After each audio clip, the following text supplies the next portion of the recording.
Hello, I want to tell you about my experience of fighting the jinn, evil spirits in London. But before that, I just want to give you a little bit of a background of myself. And I'm going to break this down into 3 parts, as this is number 1. Right, so the first part of this is going to be my life before everything started to go wrong or go upside down. I'm a bus driver, that's the job that I do. I was living a normal life, doing absolutely normal things. I had a girlfriend, I had friends, going to restaurants, this kind of thing. This happy-go-lucky type of guy. So I didn't realize anything was going on. I wasn't able to join the dots up.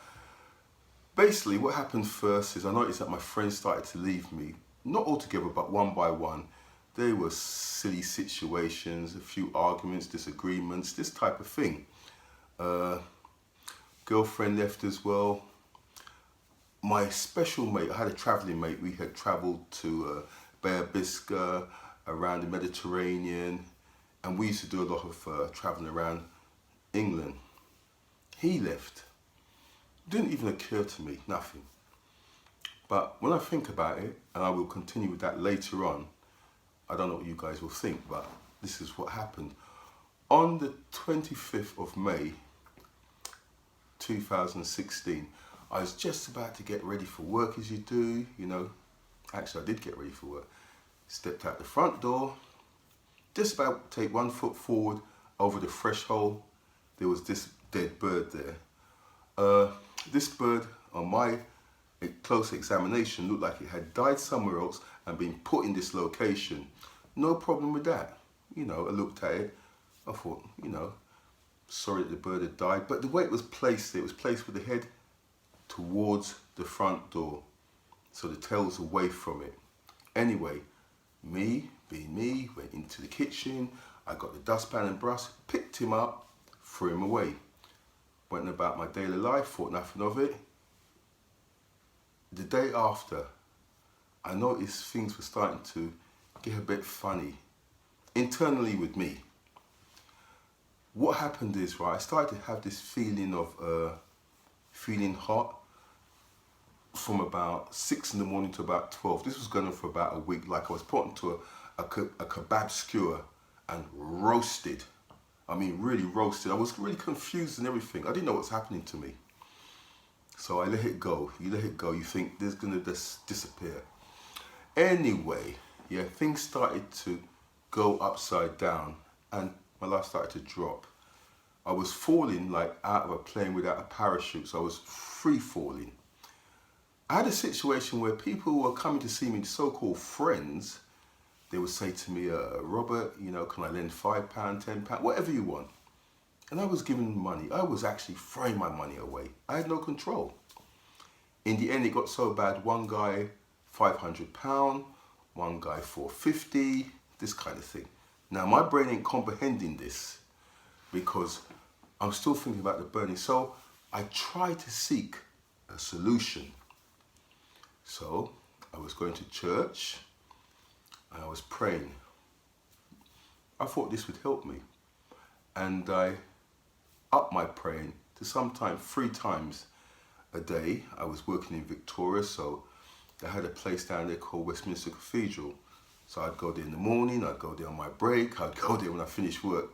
3 solid prayers. This was going on for a little while. Even the security in there knew me. That's how long it was going on for. Nothing was happening. So I started to extend it to different churches. And all the time I'm asking people, telling them that something is not right. Most of my friends, they started to distance themselves from me, distance. One of them, he believed in this movie called The Jumpers, where one evil spirit jumps from one person to another and from another into another. As soon as I told him, I never see him again. Anyway, moving on now. The situation was getting a bit, crazy for me. I started to go to a Buddhist place, one of these Buddhist places, and I thought to myself, listening to them, they said to me, if you could get into your midbrain and open your midbrain, this is the brain inside your head, you could free yourself. So I've been meditating and trying to get out of body experience, still nothing. And at this time as well, in my bed, I wasn't sleeping the normal way. You sleep with your head up towards the headboard and your feet down. I was sleeping crossways. I came home, every night I was on the internet, every night looking for a solution. So sometimes I'd only have a few hours sleep. So, I'm putting the word around that I need some kind of help. Can anyone help me? One of my colleagues at work, a Nigerian guy, a pastor, he said to me, I have the solution. I thought nothing of it, so I thought I'd give him a chance and hear what he's got to say. He said to me, I must buy some seeds. So I was like, whoa, why do I need to buy seeds? He said to me, to feed the pigeons.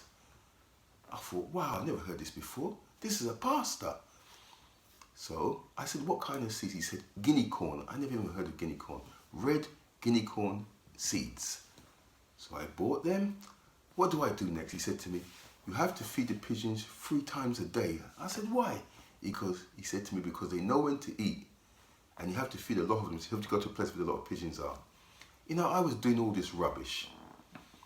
Yeah, there was that. Then there was a guy that I met who believed in astronomy.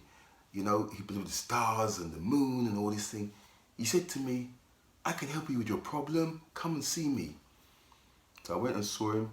He asked me my name, my date of birth and all this kind of stuff. And he said to me, I'm going to give you something. He put something in a bag. He said, when you go home, take this home, put this in your bed. But don't look in it. You know me, I looked in it. It looked like an apple. Anyway, next time I saw him, he said, you want £30? I even help you more.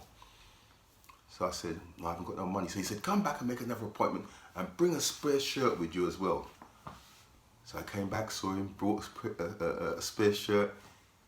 He said to me, I can help you now. He held the shirt in his hand like that, and he put my hand on top of the shirt. And I felt the shirt getting hotter and hotter. And then the shirt burst into flames. And I was shocked. But I could smell sulfur. When you get the matches and you take off the sulfur, that's what I could smell in the atmosphere. So I thought, this is trickery. So when the shirt was burning, my shirt, he put in some orange water and he said to me, the evil spirits are flying around in here. I can see them. I thought to myself, he's a madman. I've gone. I got up. I said to him, listen, this is finished. I'm gone. I don't want no more of this. So this is what happens. When you're in this situation like me, my head is going crazy. Everyone is taking advantage of me. So anyway, back to the churches now.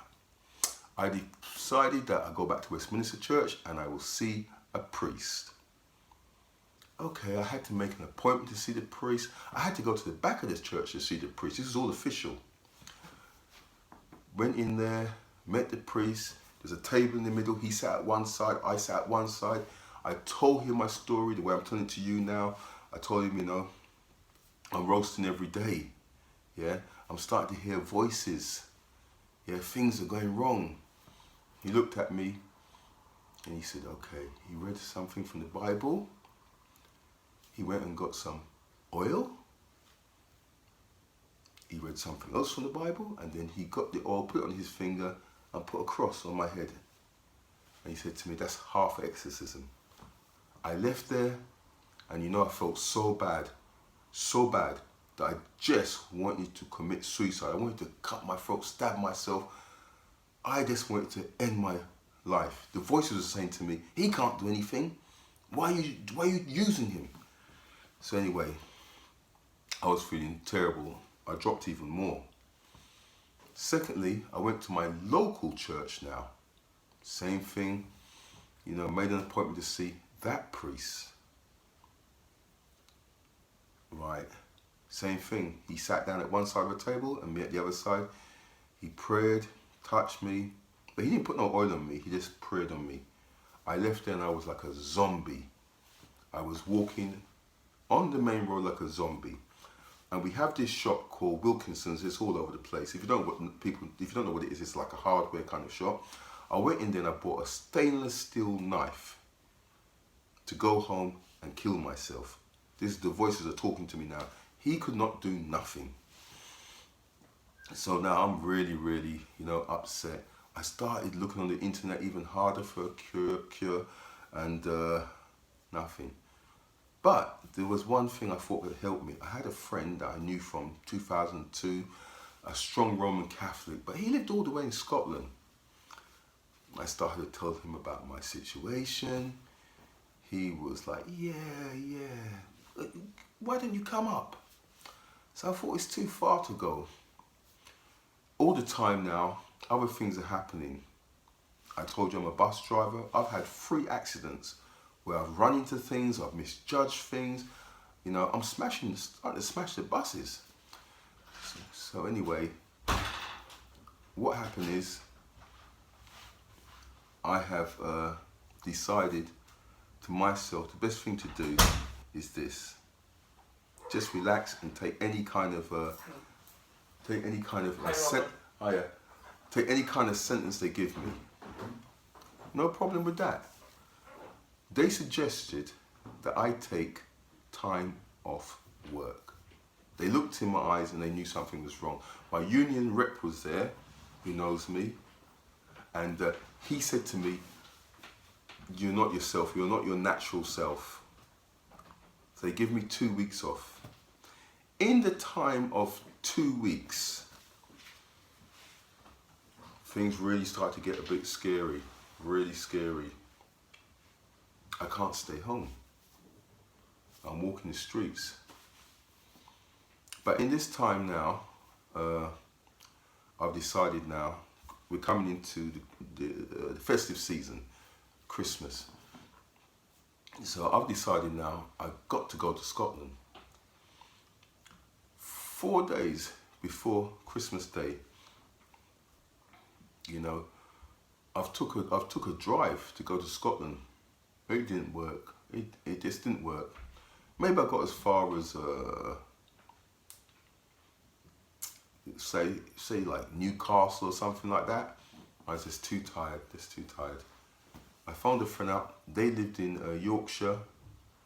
I said to them, I can drive over to you, which I did. They were glad to see me. They hadn't seen me for a long time. But the problem is I was just so knackered, I fell asleep. So I spent a day there, and they asked me some crazy things as well. Can I take them to a donkey sanctuary of all things? So, you know, I did, you know, friends and all that. Anyway, I drove back to London. At this time, I was feeling uneasy at home, you know, still doing my video checks to see if anything, well, internet checks to see if anything would happen and can I find a solution, which I couldn't find. But I decided within 24 hours to take that drive again, back up to Edinburgh and beyond. Yeah, so I did that.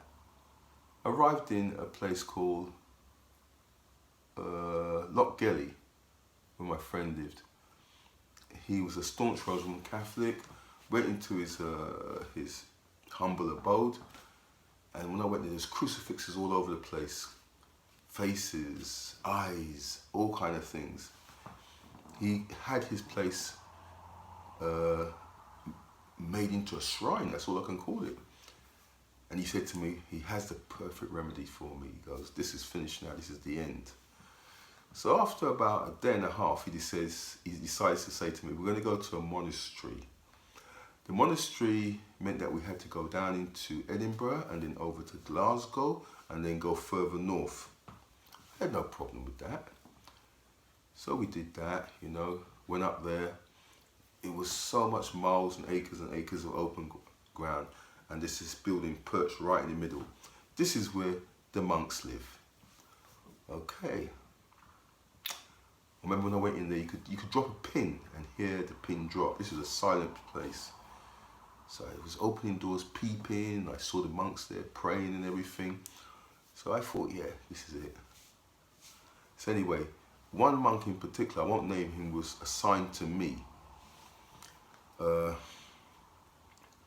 I had to wait for him to have his dinner, believe it or not, his lunch, you know, and I had to sit around waiting. So anyway, after he had his lunch and he saw me, same thing again, in his office, table between me and him, he spoke, he read some verses from the Bible, and he spoke some things, and he didn't even touch me. He just said to me, look, I think that you should go for medication. Now, in my heart of hearts, I was like, what? I come all the way up here for you to tell me that? Go for medication? No solution? So anyway, that didn't go down very well.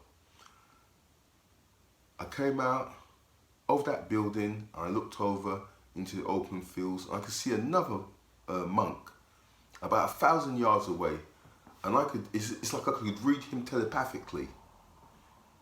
And the feeling I got from him was like, you didn't get what you came up here for.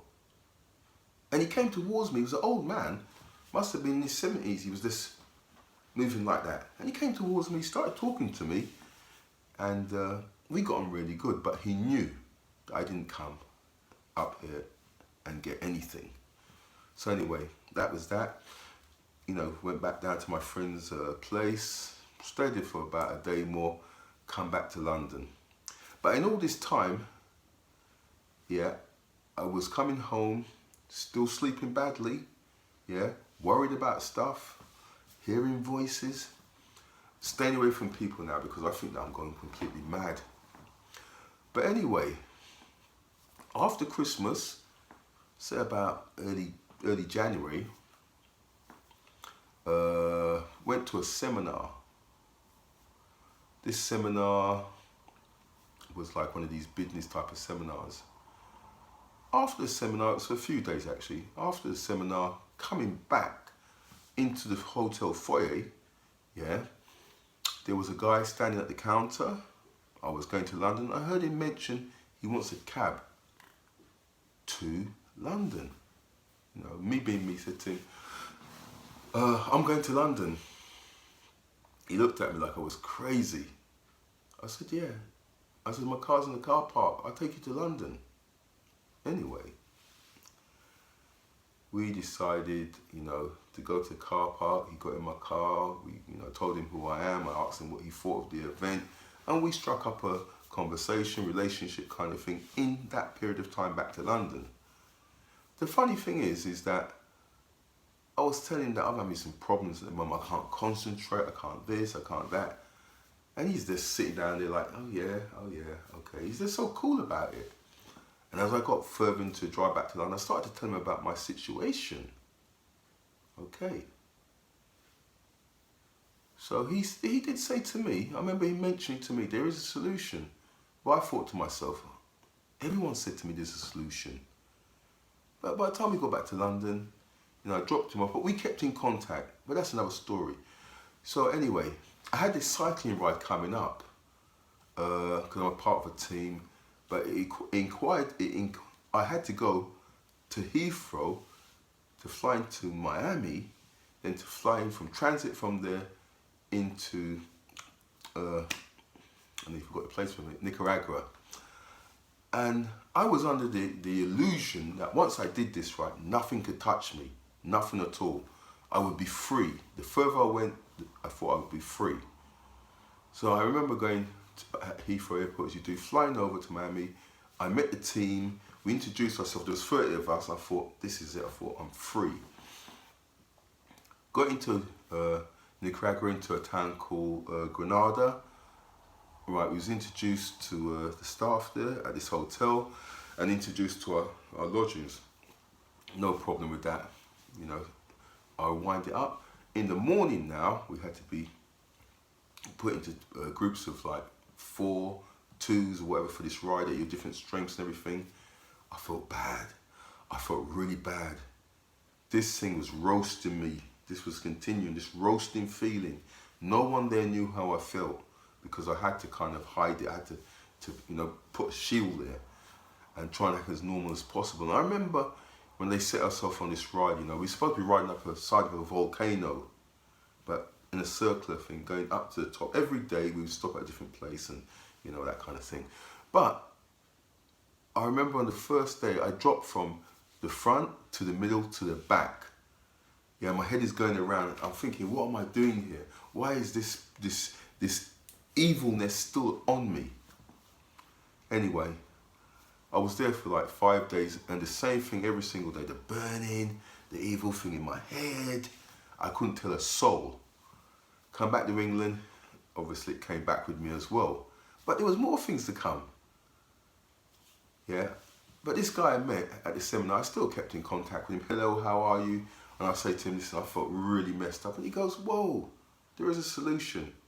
I said to him, where's the solution? I need it now. He said to me, the solution is not here in the country. I was like, what am I going to do? Can I last? Will I kill myself? What am I going to do? Anyway, I'm kind of with my life. I decide now, I'm going to, the bike that I have, I'm going to upgrade it to one of these super bikes and everything. It's like, I'm thinking about it, but But anyway, the bike that I have, I decided to go out on one of my morning rides where I ride across the common. This is a fixed path. This is like an exercise type of thing where I cross 3 streams, but each stream has a wooden bridge that you cross over before you get to the other side, obviously. So I do this, go over 1, no problem. Go over 2, no problem. Go over 3. Then I realize that I'm pedaling the bike underwater. I can look up and I can see the sky, but I'm underwater. So anyway, I jump out the water and I say, whatever put me here, you're not going to beat me. The funny thing is, people in the common looked at me and they were saying to me, that's the way, that's the way. Now I'm soaking wet. This water is dirty water, dogs are being there, you don't want to know what's being there. This is filthy water. I'm hit from head to toe. Anyway, went home, strip off, wash, shower, you name it, the lot. Went back there the next day and tried to figure it out. From where the bridge is to where I was, there's about 2-3 meters. How on earth did I get from one location to another location? I could never work that out, even to this day. Anyway, I decided now to trade in that bike because it had been underwater and it had been soaked for a fancy bike.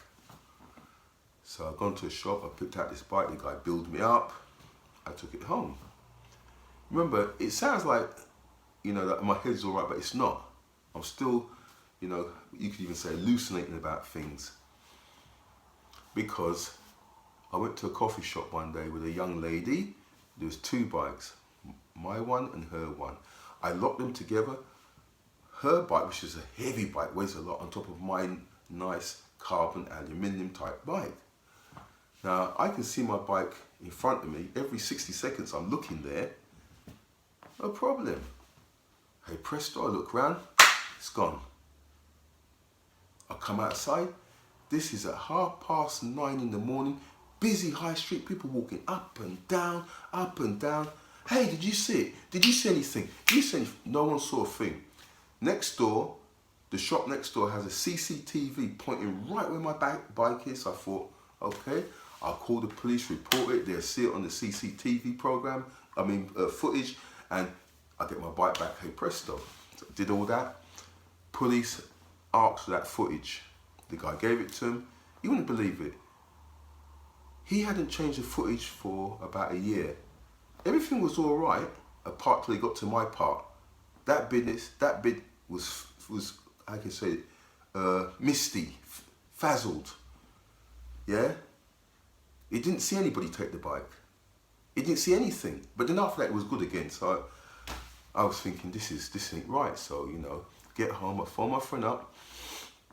I told him what happened. He just said to me, listen, I know exactly what happened to you. I said, what? He said, the solution. You need the solution. Now, this is about the 4th time he's told me that, but the solution is not in the country. So, I'm thinking, what am I going to do? Okay, am I going to kill myself? I'm not going to go to the churches anymore, but I still was. I would not let anybody from a church touch me, nobody. But this time I was going crazy. I was going to church lighting candles now, putting candles, asking for help, all churches. This time I expanded from one, which was Westminster Cathedral, Suffolk Cathedral, Kingston, All Saints, and plus I was going to the monasteries. I was going to Ealing, Benedict's, this is where the monks were. I was going to Cockfosters, they had monks down there. By the time I arrived, the monks had left. Then I went all the way down south to Worth Abbey. All these places to try and get help, nothing. So anyway, what was happening to me now was a state of depression. My personal hygiene was going down. My bedroom, I remember one time I had the door open and one of my friends happened to go to the toilet and he could see in there and he said, Robert, you're somewhere under all the clothes was piled up on my bed like a mountain. I used to push them aside so I could sleep at that a natural position. This is what's happened to me. You know, when your personal hygiene goes down, I didn't care about anything. I didn't even care if I live or die. That's how bad it was. The roasting, the voices, I was like a total madman. But this guy that I met at the seminar, he was just so cool. But at this time, he had started to come to my place to visit me. You know, and every time he came up, I was excited because I could talk to him and say to him what was going on with me, what was happening. But still, he said to me, you just have to be patient and wait. And by this time I was thinking, wait for what? I need help now. So he's telling me this and I'm still trying to seek alternative help from other people. I've just been basically ripped off, classed as a fool, you name it, everything negative. My own family I went to help. One of my mum's sisters said to me, oh, you've got to be strong, Robert. Yeah, these things can't harm you. That's what she said. Now, I realised that a lot of people don't want to deal with this. It's like a taboo kind of subject. But you're suffering. You're really suffering in time. This thing has got my life upside down. I'm being burnt. And the way I'm being burnt is till like about 12 o'clock in the day. So you imagine after that, I've got to try and live my normal life. But the solution, what was keeping me going, was just an idea, you know. There's no way I knew that this would work. So many people have said to me this is going to work. If I go back, the times I've been led astray, people taking the mickey out of me, the church people, the people that I believe could do this, yeah. Oh, medication, medication, medication. I was dead against this medication. I've seen so many times in my life that this medication had corrupt people's system. You see them walking around with a big belly, their hands would be like lead weights and they look like a zombie. I didn't want that. So let's go back to this. This meeting that I had with this guy in the car from the seminar was my only hope. But I didn't know if it was going to work. He just had this kind of aura about him that it was going to work. And every time I spoke to him about my situation, he didn't take it as a joke. He didn't laugh at me. He didn't look at it was impossible. He just said to me, the solution will be coming. So, as this is number one, in number two, I will tell you about the solution. Remember, the solution is coming.